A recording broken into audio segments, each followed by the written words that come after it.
ఇది మోదీకి దీదీకి జరుగుతున్న యుద్ధం. మునుపెన్నడూ లేని విధంగా పోలింగ్ కేంద్రాలకు ఓటర్లు పోటెత్తుతున్న క్షణం. బెంగాల్ ఎన్నికల చరిత్రలో కనీ విని ఎరగని రీతిలో తొలి దశలో పోలింగ్ నమోదు కాగా సెకండ్ ఫేజ్ రెండో దశలో కూడా అదే సీన్ కనిపిస్తోంది. తుది దశలో ఓటు హక్కును వినియోగించుకునేందుకు పెద్ద ఎత్తున ఓటర్లు తరలిస్తున్నారు. ఉదయం 7 గంటలకే పోలింగ్ స్టార్ట్ అవ్వగా పోలింగ్ మొదలైనప్పటి నుంచి క్యూ లైన్స్లో భారీగా ఓటర్లు వేచున్నారు. ఉదయం 9 గంటల వరకు 18% ఓటింగ్ నమోదైందని ఎన్నికల సంఘం ప్రకటించింది. ఫస్ట్ ఫేజ్లో 152 స్థానాలకు జరిగిన పోలింగ్లో రికార్డు స్థాయిలో 93.19% పోలింగ్ నమోదైంది. తుది దశలో 142 నియోజకవర్గాలకు పోలింగ్ నిర్వహిస్తోంది ఈసీ. కోల్కతా, హౌరా, నాదియా, ఉత్తర 24 పరిగణాలు, దక్షిణ 24 పరిగణాలు, హుగ్లీ, పూర్వ బర్ధమాన్ జిల్లాల్లో తుది దశ పోలింగ్ జరుగుతోంది. ఇక హేమాహేమీలు తలపడే నియోజకవర్గాలన్నిటికీ ఈ దశలోనే పోలింగ్ జరుగుతుంది. సీఎం మమతా బెనర్జీ, ప్రతిపక్ష నేత సువేందు అధికారి సహా పలువురు కీలక నేతలు ఈ దశలో తమ అదృష్టం పరీక్షించుకుంటున్నారు. భవానీపూర్లో దీదీ, సువేందు ముఖాముఖి తలపడుతున్నారు. కోల్కతా మేయర్ ఫర్హాన్ హకీం, మంత్రులు చంద్రిమా భట్టాచార్య, శశి పాంజా, ఆరూప్ బిశ్వాస్, బ్రత్యా బస్సు తదితరులు రెండో దశ బరిలో ఉన్నారు. ఇక బీజేపీ తరపున స్వపన్ దాస్ గుప్తా, నటి రూపా గంగూలీ పోటీ చేస్తున్నారు. ఆర్జీకర్ ఆసుపత్రిలో అత్యాచారానికి గురైన జూనియర్ డాక్టర్ తల్లి రత్న దేవ్నాథ్ బీజేపీ అభ్యర్థిగా బరిలోకి దిగారు. కొద్దిసేపటి క్రితమే ఆమె తన ఓటు హక్కు వినియోగించుకున్నారు. ఇక సమస్యాత్మక ప్రాంతాల్లో ఎన్నికల సంఘం భద్రతను కట్టుదిట్టం చేసింది. ఉత్తర, దక్షిణ 24 పరిగణాలకు ఎన్నికలు జరుగుతుండటంతో ఈసీ భారీగా కేంద్ర బలగాలను మోహరించింది.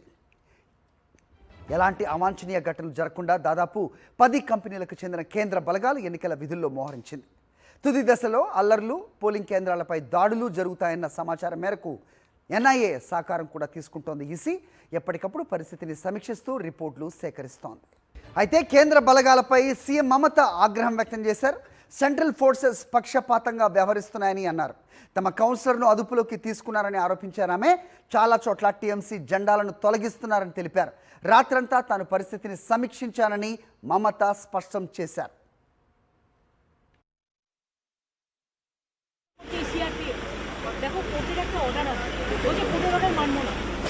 আমরা কন্টেম্প্ট অফ কোর্টের নোটিশ দিয়েছি, তা সত্ত্বেও কতগুলো অবজারভার এসেছে বাইরে থেকে, বিজেপি যা বলছে তাই করছে। তুমি চক্র বেরিয়ে গিয়ে দেখেছো আমাদের সব পোস্টার খুলে দিয়েছে। সব এইভাবে ভোট হয়, ভোট তো মানুষ দেবে, পুলিশ দেবে না, সিকিউরিটিও দেবে না।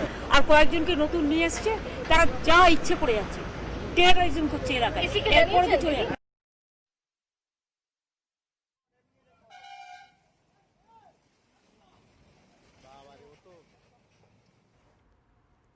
ఇక fire brand TMC MP Mahua Maitra ఆటోలో వచ్చి తన ఓటుకు వినియోగించుకున్నారు. పోలింగ్ శాతం పెరగటాన్ని బీజేపీ రివెంజ్ ఓటింగ్తో పోల్చారు మహువా. బెంగాల్లో బీజేపీకి మరోసారి భంగపాటు తప్పదన్నారు. 12 ఏళ్లుగా బెంగాల్ ఓటర్లు కేంద్రంలోని బీజేపీ తీరును చూస్తున్నారని, మరోసారి టీఎంసీకే పట్టం కడతారని ఆశాభావం వ్యక్తం చేశారు.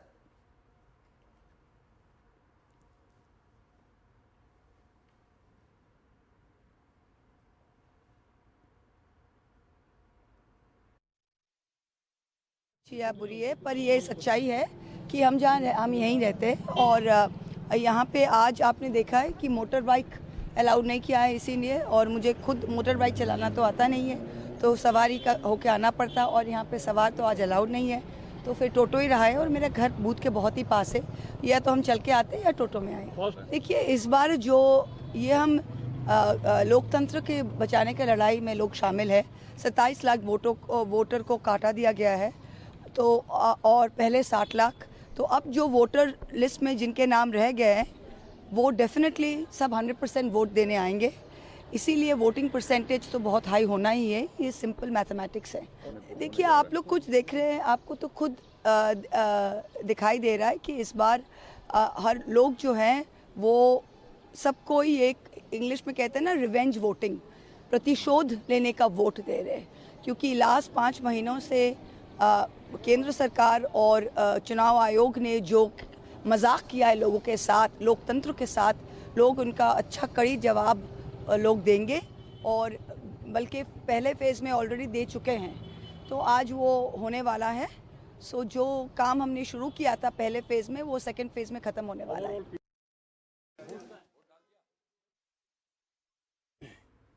ఇక బీజేపీ కీలక నాయకుడు బెంగాల్ ప్రతిపక్ష నేత సువేందు అధికారి కొద్దిసేపటి క్రితమే తన ఓటు హక్కు వినియోగించుకున్నారు. తొలుత హనుమాన్ ఆలయంలో ప్రత్యేక పూజలు చేసిన సువేందు ఆ తర్వాత పోలింగ్ కేంద్రానికి వెళ్ళి ఓటేశారు. ఈసారి బెంగాల్ ఓటర్లు మార్పును కోరుకుంటున్నారని అన్నారు. బెంగాల్లో ఈసారి డబుల్ ఇంజిన్ సర్కార్ వస్తుందన్న ఆశాభావం వ్యక్తం చేశారు సువేందు అధికారి. హిందువులంతా కూడా బీజేపీకి ఓటేస్తారని అన్నారు సువేందు. ఇప్పటి నుంచి మమతా సీఎం కాదని అన్నారు. ज्यादा वोटिंग करने का गुंजाइश कर रहा हूँ. तो ममता बनर्जी भी निकली है बाहर बिरादरी वो प्रत्याशी निकलेगा ना, क्या निकलना चाहिए. कि इस बार भवानीपुर में परिवर्तन हो जाएगा दादा पूरा भाजपा सब हिंदू बीजेपी को वोट कर रहा है. पूजा अर्चना किए सब हिंदू बीजेपी को वोट कर रहा है. मंदिर एकदम तांता लग गया, हिंदू बीजेपी को वोट कर रहा है.